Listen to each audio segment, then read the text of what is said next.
Es jau vairāk kā 3 gadus ikdienā braucu ar elektroauto. Faktiski 3,5, gandrīz jau 4. Pēc vairāk kā 3 gadu braukšanas savu pirmo elektroauto nomainīju uz nākamo, un tagad man jau ir pieredze ar 2 dažādiem. Esmu dzirdējis dažādus viedokļus par elektroauto gan no cilvēkiem, kas to lieto, gan no tiem, kas spriež tikai no malas. Tad no arī mans viedoklis šodien kanālā Rezumē LV.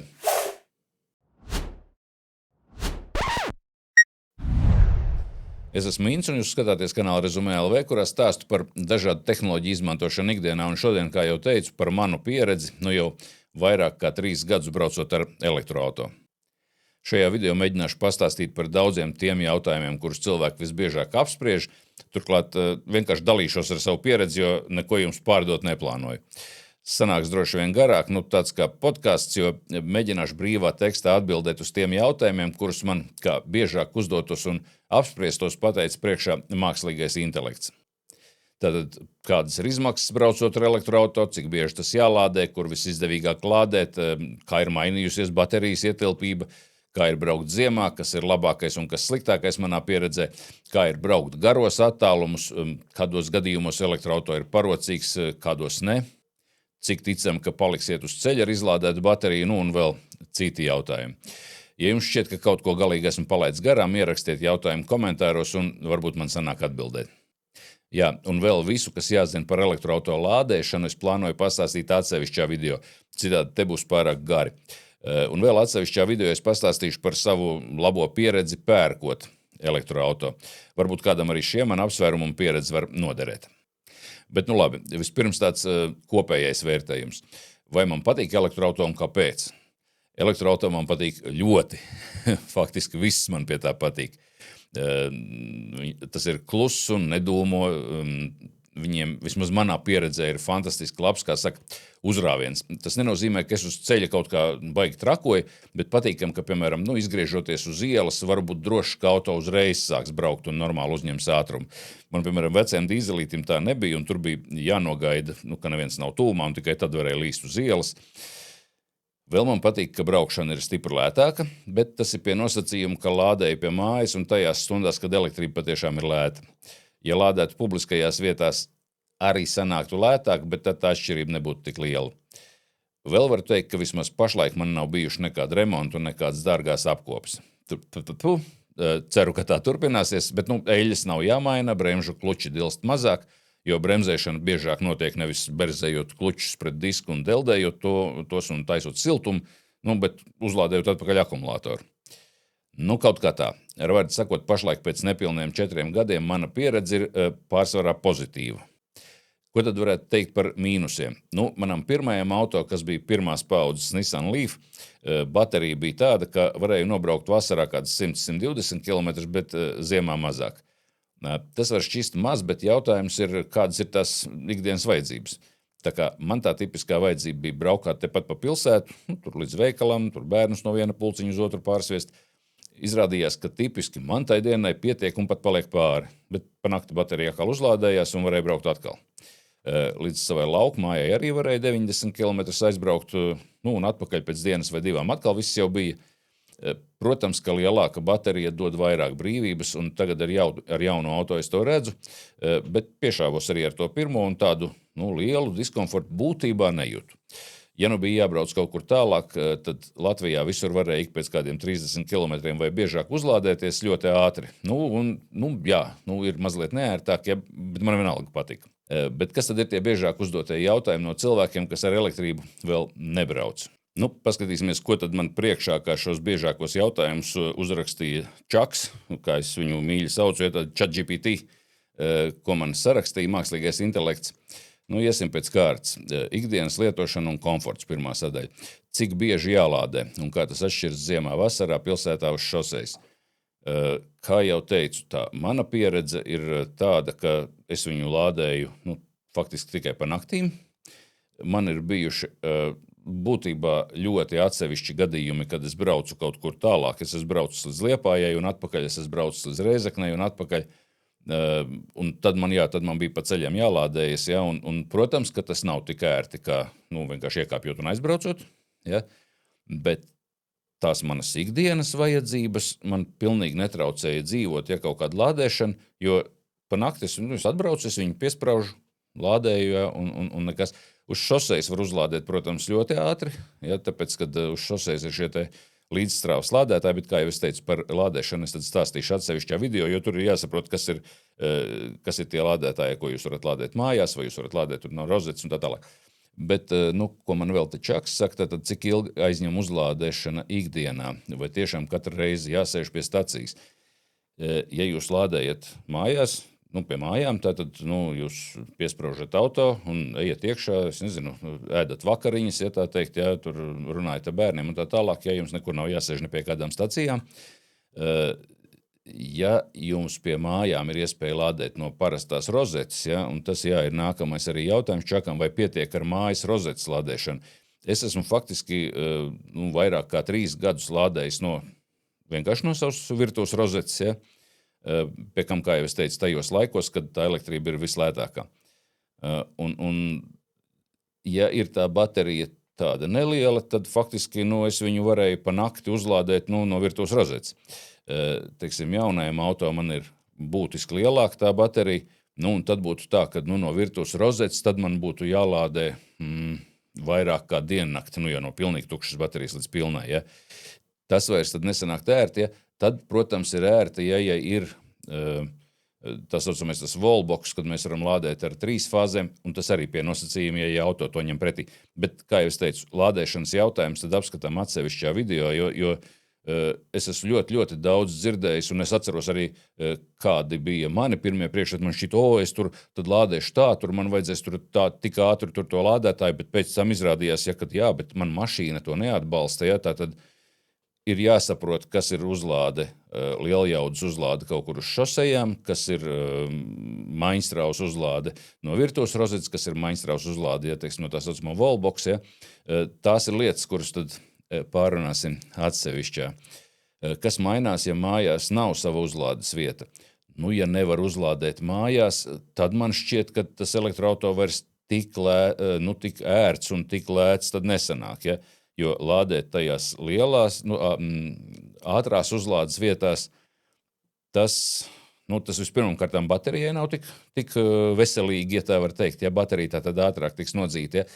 Varētu būt, ja tas situācija, pieņemsim, ja jūs dzīvojat kaut kur blakus kaut kādai vietai, kur ir publiskā, kaut kāda šī te maiņstrāvas uzlāde, ja, vai tā ir kaut kas drīzāk līdzīgs šim te wallboxam. Piemēram, ja jūs dzīvotu blakus tirdzniecības centra Makropoli, tur ir daudz tās uzlādes vietas, ja, kur var pielikt nevis ar to ļoti ātro un ļoti dārgo, bet tādu salīdzinoši vidēji dārgo, bet publisko uzlādi, kur jūs varat pieslēgties ar savu vadu, ja, atstāt viņu lādēt. Un, ja jūs tur blakus dzīvojat, tad faktiski var būt tā, ka jūs vakarā atbraucāt, pieslēdzāt, un ja tas jūsu auto ņem pretī 3 fāzes un lādē pietiekami ātri, tad jūs viņu tur atstājat, teiksim, uz kaut kādām dažām stundām, ja, pēc tam pirms gulētiešanas aizgājāt, ja atslēdzāt nost, piebraucāt pie mājas, ja. Tas arī vēl varētu būt, varbūt ok, ja. Ja galīgi nekur nav pie mājas, kad mums ir jābrauc tikai kaut kur uz tām publiskajām uzlādēm, kas ir tās ātrās, tad man tas vairs tik ērti nešķistu, bet es esmu redzējis, ja kad laikam cilvēki dara arī tā. Ja, jo es esmu kaut kad redzējis, ka pie ātrās uzlādes stāv mašīna ar lielu bateriju un vairāk kā stundu lādējās, ja, tas man nešķist vairs tik ērti. Baterijas nolietojums un veselība. Cik daudz krities baterijas kapacitātes rādītājs? Tas ir tas saīsinājums SOH, ja State of Health, ja, tātad veselības stāvoklis baterijai. Manam pirmajam auto, kuru es nopirku 6 gadus vecu, tādu 6 gadus lietotu, viņam tas baterijas veselība bija no 12 punktiem 11, un pēc 3 gadu braukšanas man baterija mazāka nebija palikusi ne pa kapeiku. Cik es varēju nobraukt sākumā, tik es varēju nobraukt arī pēc tam. Tas būtībā sakrīt ar vienu angļu pētījumu, ka elektroauto baterija, sākot viņu eksploatēt, mazliet samazinās tā ietilpība, pietiekami nedaudz, bet mazliet samazinās. Un pēc tam viņa ļoti, ļoti maz, laikam principā samazinās, ja mēs tur baigi mēram, bet ja tas ir tur pa kādu procentu vai 2% gadā, ja, tas tomēr ir ļoti mazs samazinājums, ja ko mēs faktiski nejūtam. Ja, jo tas nozīmē, ja, ka pēc 10 gadiem mums būs pa 20% varbūt samazinājies, ja varbūt pa 10%. 10 gadi tas jau ir jau nopietni braukts auto tomēr. Ja? Un manam tam jaunākajam auto, ko es pat salīdzinoši nesen esmu nopircis, viņš ir 5 gadus lietots, un es aizbraucu uz oficiālo servisu, viņi tur visu pārbaudīja un nomērīja, un viņi konstatēja, ka baterija ir ar 100% to veselību. Tātad viņa ir tikpat kā jauna.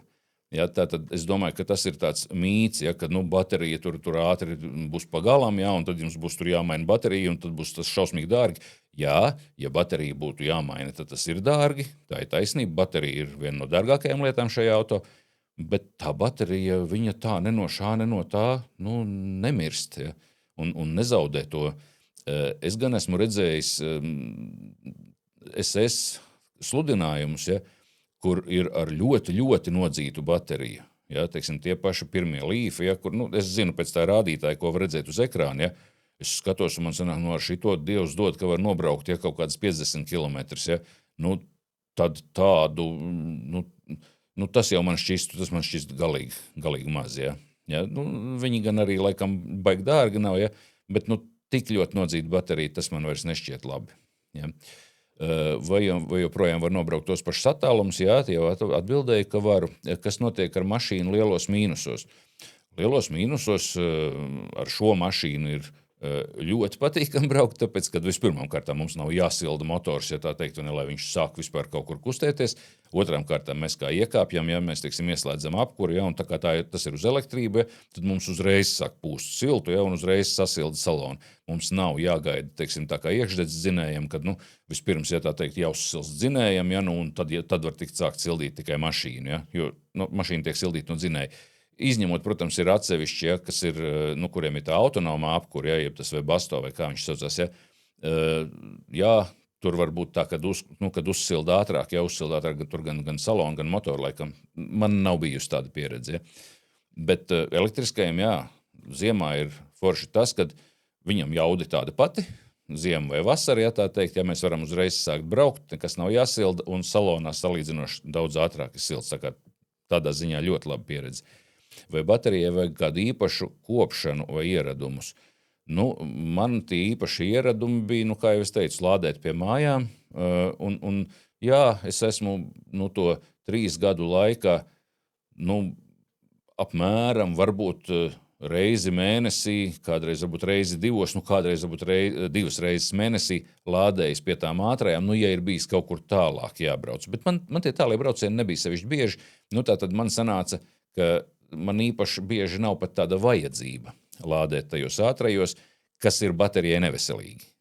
Ja? Jo tie, kas ir uz šosejām, ja, viņos var lādēt, ja tā teikt, ne, bet ja viņos pastāvīgi lādēs ar to lielo ātrumu, ja, tas to bateriju maitās. Praktiskums ģimenes lietošanā nākamie tie jautājumi. Vai bagāžnieks pietiek? Bagāžnieks, atkal elektroauto ir dažādi, ir gan lieli, gan mazāki, manējie, gan pirmais, gan otrais ir bijuši salīdzinoši mazi, ja? Bet ar visu to, teiksim, Nissanam Leafam tas bagāžnieks bija pārsteidzoši ietilpīgs. Jaunajam, kas man ir Kia e-Niro, kur skaitījās pēc datiem, ka tas bagāžnieks ir lielāks, bet reāli viņš, tā uz sajūtām ir mazāks. Viņam ir apakšā, ja, teiksim, vēl kaut kāda, kur bijusī tā rezerves riepa, ja, tas laikam, tur ir vieta, kur var kaut ko likt, ļoti glīti iekārtots, ja, un tas zem tās bagāžnieka grīdas, ja, bet virs tās bagāžnieka grīdas, ja, teiksim, tā vieta salīdzinoši ir mazāka. Ja, bet, atkal, kā kuram vajag. Ja kādam vajag lielu vietu, ir arī liela, ja, teiksim, kā Škoda Enyaq, ja, kas ir salīdzinoši liels auto, ja. Gan uzreiz arī, protams, ar mazliet lielāku patēriņu, bet tas ir, visi tie patēriņi salīdzinoši ir tomēr nelieli, ja tā var teikt. Ja. Kā elektroauto tiek galā ar bērnu krēsliem, ratiem, mantām, man nav bijusi tāda pieredze, tāda vajadzība. Kaut kad sākumā laikam bija vēl kāds bērnu krēsls, bet tas atkal būs atkarīgs no tā, cik tas auto būs jauns, ja vai tur ir kaut kādi speciāli stiprinājumi vai nē. tas ir individuāli. Man šī pieredze tāda nav bijusi. Vai salonā pietiek vietas garākiem braucieniem? Man pašlaik nav bijusi vajadzība vispār pēc garākiem braucieniem. Ja es esmu kaut kur braucis, ja, teiksim, kā jau es teicu, tur uz Liepāju, uz Rēzekni, es esmu braucis viens, ja tur absolūti pietiek vietas, ja tā teikt, es vēl varēju kravu vest. Ja. Ja tas ir domāts, teiksim, kā kaut kādiem ceļojumiem, atkal, cik jūs lielu to autobusu iet pirkuši, ja? Ja jums vajag bieži braukt kaut kur tālu un ar tur vairākiem bērniem un bērnu ratiem un tā tālāk, tad droši vien, kad lielāks auto ir praktiskāks. Bet tas nav saistīts ar to, kas ir degviela, vai tā ir elektrība, vai tas ir, teiksim, iekšdedz dzinējs, ja? Ja, tas ir saistīts ar to, cik lielu jūs to auto iegādājaties. Vai brauciens ar elektroauto ir kluss un patīkams bērniem? Bērni neviens nav sūdzējušies, ja.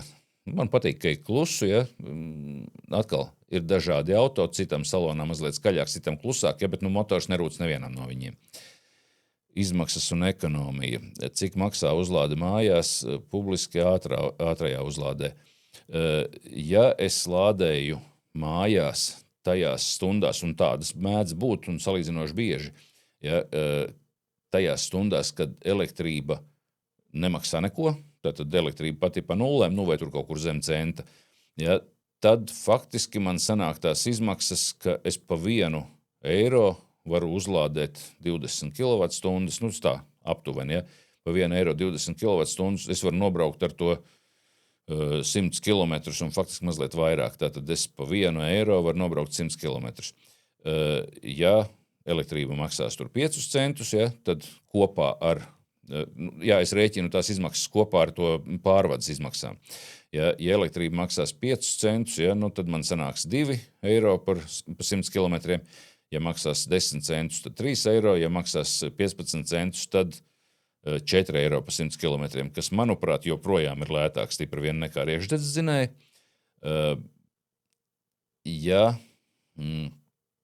Ja man ir fiksētais tarifs, jo es runāju pašlaik par biržas tarifu, tātad, ka es skatos, kurā brīdī es varu lādēt un cik man tas maksā. Ja ir fiksētais tarifs, tātad, ka mums visu laiku maksā, teiksim, tur nezinu, cik viņi pašlaik maksā, laikam, kaut kur ap 14 centiem, man šķiet, ja? Tad plus tur 5 centi pārvada, ja? Tātad 20 centi pa kilovatstundu būs katra reize, tātad pa 20 kilovatstundām attiecīgi, €4, ja?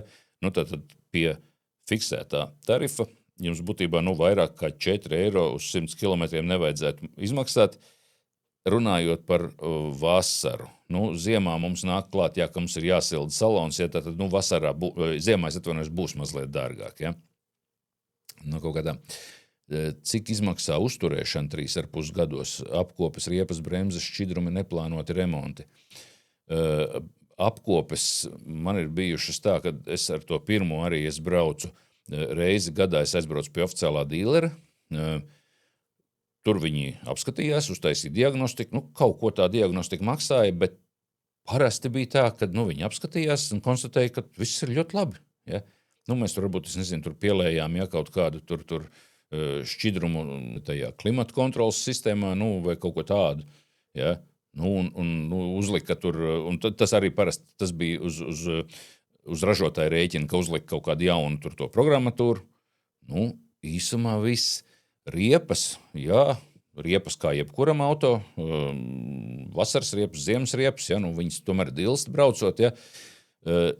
Tam elektroauto ir tāds labs uzrāviens, tā kā, ja stipri spiež droši vien uz to gāzes pedāli, ja, tad tas riepas var nodilt ātrāk, ja, jo patiešām ir jauda viņam ļoti labi jūtam, ja. Bremžu kluči, tātad droši vien bremžu klučus es savam pirmajam auto pašās beigās kaut kad es izdomāju, ka kārtības labad jānomaina, bet, teiksim tā, dilst šie bremžu kluči daudz mazāk, jo, kā jau es teicu, bremzēšana notiek uzlādējot atpakaļ akumulātoru. Tad mēs šo te kinētisko enerģiju pārvēršam elektroenerģijā, ja, un uzlādējam atpakaļ akumulātoru, lai mēs varam vēl vairāk nobraukt. Šķidrumi nekādi, logu šķidrums, ja, tas atkal tas kā jebkuram auto. Neplānoti remonti, neplānoti remonti nekādi nav bijuši. Viens bija. Man bija, kad kaut kad man tam Nissanam bija kaut kas noticis ar to ventilātoru, kas pūš gaisu salonā. Tad es aizbraucu arī pie viena no oficiālajiem dīleriem, un viņi pastījās, ka tur bija vienkārši kaut kas iesprūdis. Ja? Es neatceros, vai man tas kaut ko maksāja, ja tas kaut ko maksāja, varbūt, es nezinu, pārdesmit eiro, ja? Bet varbūt, ka nē. Tur patiešām viņi teica, ka tur tā īsti nekas nebija, ko darīt, tur vienkārši kaut kas bija iesprūdis. Ja?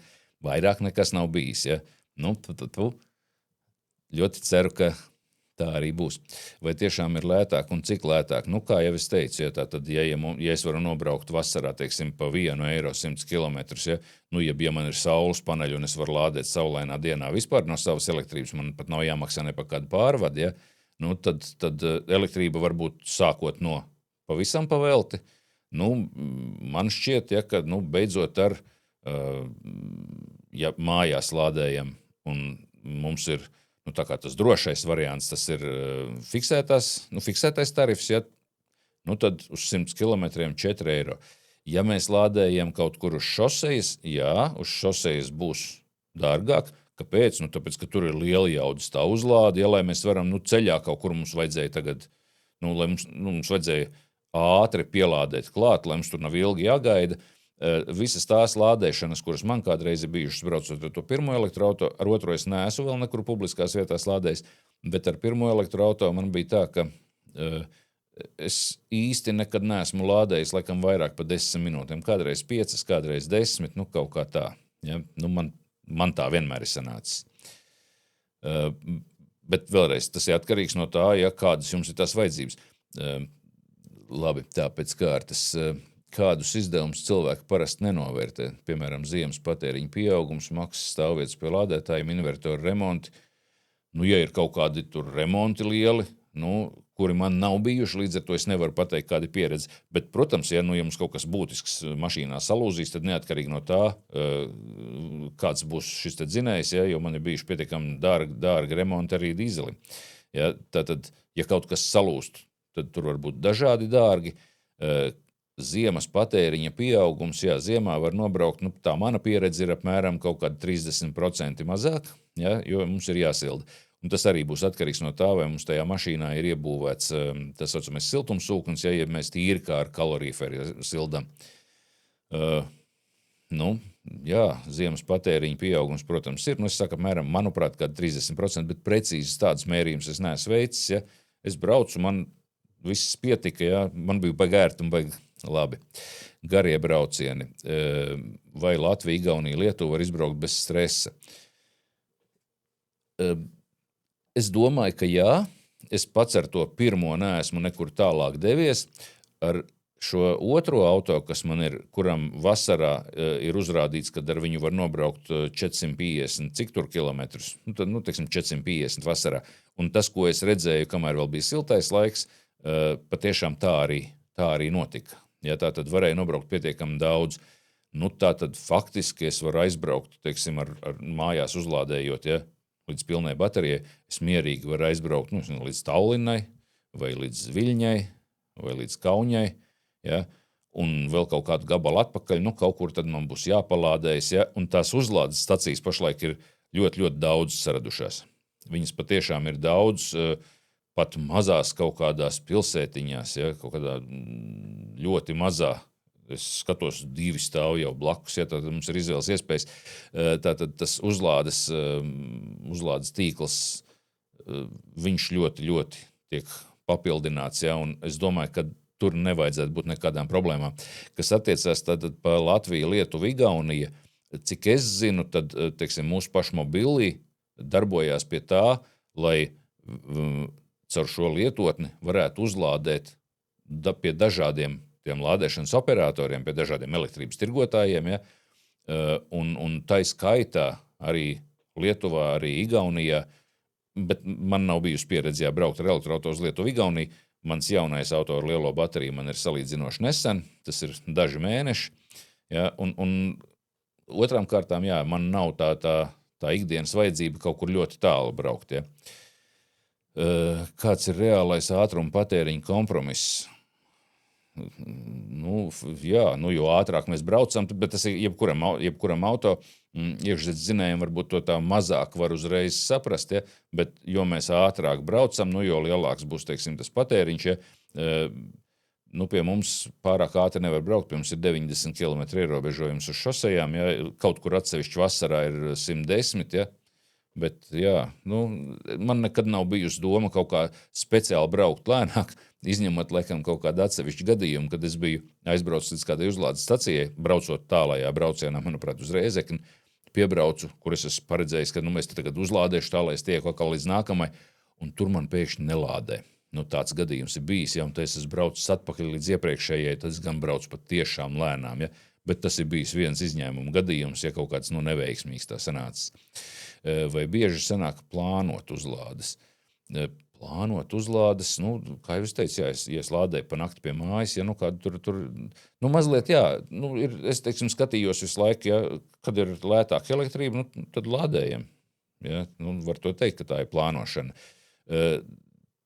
Tas ir, jā, kaut kāds papildus pienākums, es zinu, teiksim, man kolēģis, kurš saka, es to negribu, ja es piebraucu, ja, tur benzīna tankā un ielēju, ja, un pēc tam braucu, ja tur ilgi neko nezinot, man, teiksim, ar jauno auto ar lielo bateriju ir līdzīgi.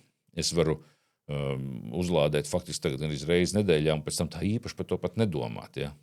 Ja, tā kā tās, tie jaunie ar lielajām baterijām, tur, manuprāt, ir ļoti, ļoti līdzīga pieredze, ja, teiksim, kā ar iekšdedzinējiem pie kām, ja ar iekšdedzinējiem jums vienmēr gan arī ir jābrauc kaut kādā šādā vai tādā veidā līdz uzpildes stacijai, tad to elektroauto, ja, jūs varat lādēt arī pie mājām. Ja. Privātmā īpašniekiem, man liekas, tas ir vispār ideāli. Tā kādas lādētāju problēmas esat pieredzējis, vēl jo labāk, ja godīgi man čeks ir pierakstījis. Kā jau es teicu, jā, man ir bijuši kādi 2 vai 3 tādi gadījumi to 3 gadu laikā, kad es plānoju kaut kādu to garāko braucienu, un tad es piebraucu pie uzlādes stacijas, un tā uzlādes stacija nestrādā. Ja. Ļoti, neparasti, ka uzlādes stacija it kā strādā, bet kaut ko manu auto viņi negrib lādēt.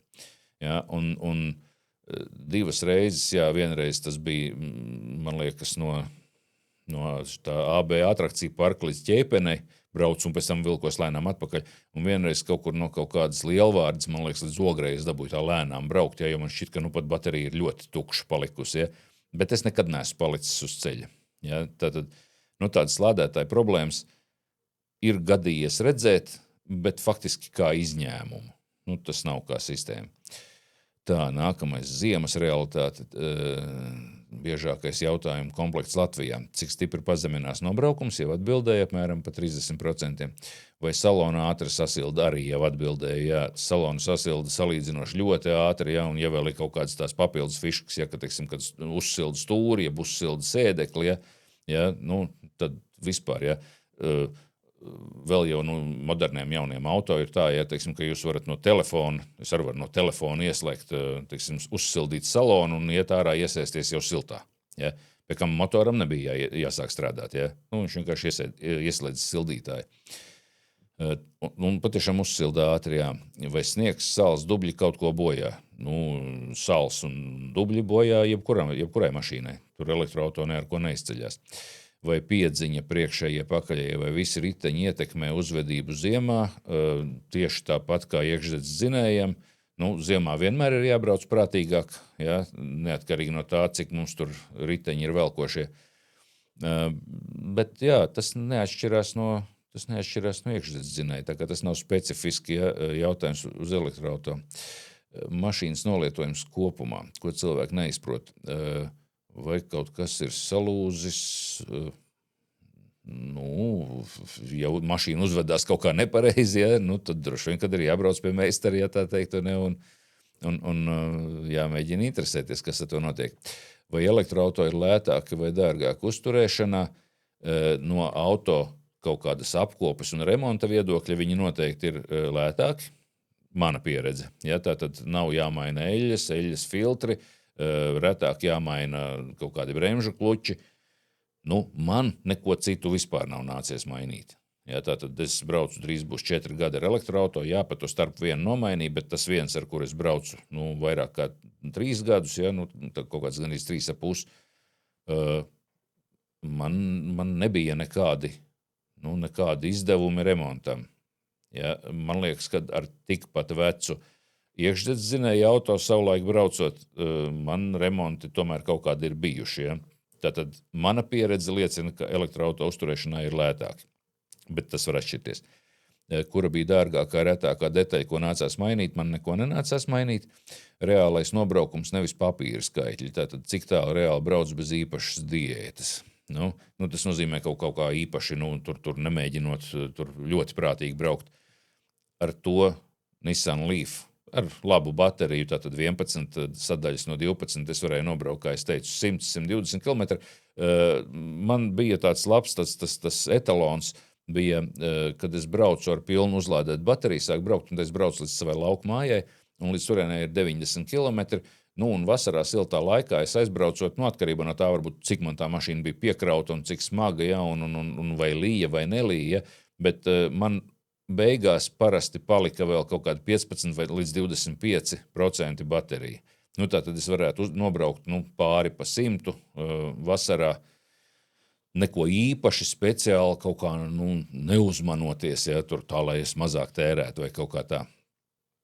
Kā atšķirās ziemas un vasaras rādītāji, to arī jau teicu, ja, tad ziemā apmēram pa 30% mazāk, ja, un arī ziemā būs kā, ja mums ir daudzi īsi kaut kādi pārbraucieni, ja, teiksim, mēs iekāpām mašīnā, aizbraucām tur, 5 km pa pilsētu, ja, atstājām viņu stundu, nākam pēc stundas atpakaļ, mums jāiekāp, jānobrauc atkal 5 km. Mums katru reizi viņi ir jāuzsilda, protams, ja, tad tā sildīšana patērē vairāk. Ja mums ir tā, ka mēs iekāpām, ja tā teikt, mašīnu uzsilda, mēs braucam, ja, teiksim, 100 km, labi, ziemā 100 nebūs mazāk, ja, bet braucam tikai pa šosei visu laiku uz priekšu, un viņai vienkārši ir jāuztur tas siltums, ja, tad siltums patērēs mazāk, ja, to elektrību. Vai trases 110-120 km/h noēd ļoti daudz. Latvijā 110 ja, ir maksimālais, un arī tikai vasarā, ja 130 es nekad neesmu braucis, ja tā teikt, nav tāda vajadzība. Ja. Bet, jā, tas ir kā jebkuram auto, tajā brīdī, kad mēs gribam ar lielāku ātrumu braukt, patēriņš ir vienmēr lielāks. Tieši tas pats ir iekšdedzinējiem. Pirkšanas ieteikumi. Cilvēkiem vajag vienkārši saprotam ceļvedi, kas ir svarīgākie parametri izvēloties elektroauto, tātad baterijas izmērs, termālā pārvaldība, uzlādes ātrums, patēriņš, bagāžnieks. Baterijas izmērs, protams, jo lielāka ir baterija, jo tas ir patīkamāk. Ja? Tā mazā baterija, ko var nobraukt 100 km, ja jums ir tā, kad jums ir, teiksim, ikdienas tas brauc, tas nobraucamais attālums ir tipiski, tur 50, 60, 70 km, tad principā, ja jums ir 100 km distanci, absolūti normāli pietiek, ja, bet, laikam ar to mazo bateriju es varētu teikt, ka tad tas auto ir ļoti parocīgs tuvajiem braucieniem, un ja jums ir, teiksim, saimniecībā vēl otrs, ja kaut kāds iekšdedzinēji, kas jums ir tālajiem braucieniem, bet ja mēs tā godīgi padomājam, ja, tad tie tālie braucieni lielākai daļai nemaz nav ikdienā, ja. Tā kā tur ļoti jāskatās, ko tas nozīmē. Bet, protams, jā, jo lielāka baterija, jo patīkamāk. Termālā pārvaldība, jā, jaunākiem auto ir tā baterijas tur priekšsildīšana pirms uzlādes un tā tālāk. Tas viss vairāk attiecās uz ziemu, ja. Labi, ja viņa ir, ja. Es nobraucu ar pirmo to, kas bija tas Nissan Leaf. Faktiski tāda, nebija tā, kad es kaut ko nebūtu varējis, ja, bet viņam nebija nekāda termālā pārvaldība. Ja. Jā, ziemā, ja tā teikt, ja, ziemā bija droši vien viņam pašam varbūt bija kaut kā savādāk ar to uzlādi, es to tā ļoti nepamanīju. Uzlādes ātrums, jā, tas ir tāds jautājums, pa ko ļoti daudz visur kaut kādos arī autofórumos, un tur apskatot, tur iznāca tāds jauns auto, ja, šo var uzlādēt tur ar 250 kW jaudu, ja. Un es tā labi, jā, nestādos priekšā, tīri pēc savas pieredzes vadoties, cik man bieži, jo ja man vispār nav bijusi liela vajadzība lādēties tajās ātrajās uzlādes stacijās, ja, tad man vai tur ir 50 ja, vai 100 kW, vai 250 vai 350 kW vai kaut kā tā, ja, jā, droši vien, ja, kad, ja man ir jābrauc, es nezinu, no šejienes līdz Parīzei, ja, un man ir kaut kāds, milzīgs skarbi termiņi, ja, kuros man jāieliekās, ja, kad, man vajag kaut kur ātri uzlādēt, un es atkal braucu, ja, tā teikt, un neesēdu, un es guļu pa ceļam visu laiku tikai triecos, ja, tad var būt, ja. Ja? Un, protams, ja es varu piebraukt un piespraust uz 5 minūtēm un tajās 5 minūtēs uzlādēt priekš 200 kilometriem, ja? Tas ir kaut kas viens, ja? Un ja priekš 200 kilometriem man būs jālādē tur, 20 minūtes, ja? Jeb 15 minūtes, ja? Tad jau tas būs tā kā vairāk. Ja? Bet, tas uzlādes ātrums manā pieredzē nav tik būtisks, kaut arī pa viņu visu laiku tiek runāts. Ja? Man šķiet, ka visērtāk ir tad, ja mēs varam lādēt kaut kur pie mājām, tālākos ceļojumos, jo es esmu braucis arī tālākos ceļojumos, un arī tālākos ceļojumos, teiksim, braucot kaut kur apkārt pa Eiropu, tas vēl bija iekšzemes zinēji, bet mēs nobraucām 500 km dienā, ja, un mēs bijām gana daudz nobraukušies, ja, mēs pa ceļam vēl gribējām arī apskatīties, kaut kur izkāpt, ja, es nezinu, paēst, apskatīties, kā kur izskatās, ja. Tā kā reti, kad man liekas sanāk tā, ka, kad ir tāda milzīga dzīšanās, ka mums visu laiku ir tikai jābrauc. Ja? Ja? Ja tā ir, ļoti iespējams, ka jums elektroauto šim mērķim tad varbūt nav pats piemērotākais. Ja? Lai gan man liekas, ja, ka pat tās var patiešām visur ātri uzlādēt, ja, un galā kaut kur pa ceļam ir jāpēd un tā tālāk. Ja? Patēriņš, man liekas, kad viņiem visiem ir pietiekami pieticīgs, ja mēs nepērkam kaut kādus, tur sporta tipa auto. Ja? Ja kādam baigi ir jādzenās un viņš pērk sporta tipa auto, tur droši vien patēriņš būs lielāks, ja, bet tad tas cilvēks droši vien ar to rēķināsies. Bagāžnieks, jā, tad jāskatās, cik mums tipiski ir jāvizina kaut kas. Ja? Ja tas ir mums aizbraukt uz darbu un kaut ko atvest no veikala, tad mums nevajag milzīgu auto. Ja mums ir vairāki bērni un rati un pondelis, pendelis, kas mums ir jāvadā, tad droši vien, kad mums to vajag lielāku. Kas ir mīti, ko nevajag ņemt pārāk nopietni? Viens no tiem mītiem, ko es jau minēju, ja man šķiet, ka nevajag ņemt pārāk nopietni, ka tā baterija baigi nolietosies. Nav tā redzēts visapkārt, un arī pēc visiem pētījumiem tā sanāk, ja mēs viņu saprātīgi lietojam, viņi tā nenolietojas. Vai pirkt to pašu auto vēlreiz? Absolūti jā. Absolūti jā. Pirkt viņu atkal, ja tā teikt, un man ļoti patīk braukt ar elektrību. Ko tev elektroauto iemācīja? Tātad, kas bija pārsteidzoši labāks nekā gaidīja? Labāks bija šis te uzrāviens, tātad tā jauda, ar kuru mēs varam braukt arī, ja kaut kur vajag, teiksim, uz šoseis, ja paiet garām, tā, nevis kaut kur speciāli dzīties, ja, bet tā pārliecinoši, teiksim, kādu apdzīt, ja vajag, ja kāds pa priekšu kaut kur tūļājās, ja, ir ļoti patīkami, ja tā jauda ir un elektroauto viņa ir. Pie kam viņa jau bija ļoti laba tam manam pirmajam, tam Nissan Leaf, ja, tam otrajam ir vēl 2 reizes lielāk, ja tā teikt, kas man šķiet, tas jau ir jau tālu pa traku, ja tā teikt, bet ir viņa un ir ļoti labi, ja kaut kur vajag, ir ļoti pārliecinoši, ka tu zini, ka tas auto patiešām droši, vilks uz priekšu. Kas joprojām kaitina, laikam nekas. Vēlreiz var atkārtot, ļoti, ļoti patīk braukt ar elektroauto. Kas ir neredzamie bonusi?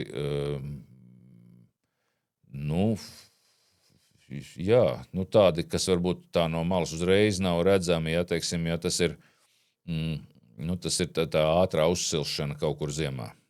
Ja, tas man šķiet ļoti patīkami. Vai mainījās braukšanas stils? Īpaši nē, nekur agrāk neesmu dzinies.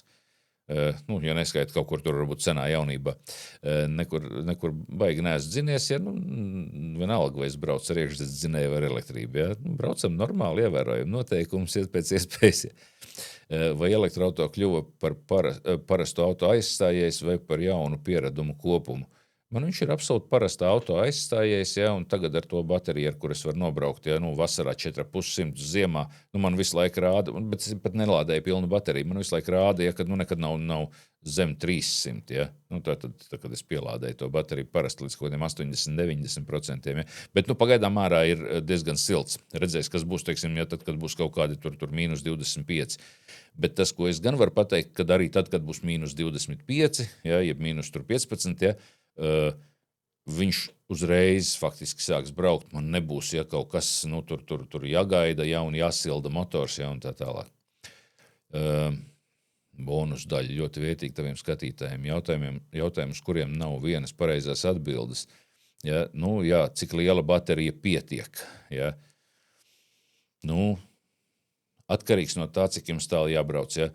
kā laikam teicu, ka tas cilvēks, no kuras nopirku to pirmo elektroauto, viņš viņu bija pircis, lai brauktu no Ikšķiles uz Rīgu uz darbu katru dienu.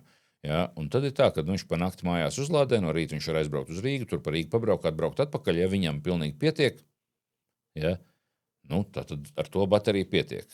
Ja, ja kādam, ja tā teikt, ir regulāri jābraukā, teiksim, ja tur kaut kādi 100 kilometri, ja, un varbūt tādas vajadzības, ja, tad pietiks ar lielāku bateriju. Tur patiešām nav pareizes. Ja. Vai Latvijas klimats bojā baterijas? Es domāju, ka klimats kaut kā tā īpaši diez vai. Ja, augstums droši vien, kad baterijai patīk mazāk. Viņa, man liekas, ka augstumā arī man šķiet, ka kaut kā mazāk viņā salien iekšā tā elektrība, bet tas man kaut kā varbūt tikai tā šķiet. Vai elektroauto der privāti mājai, bet ne dzīvoklim, vai tomēr der abiem.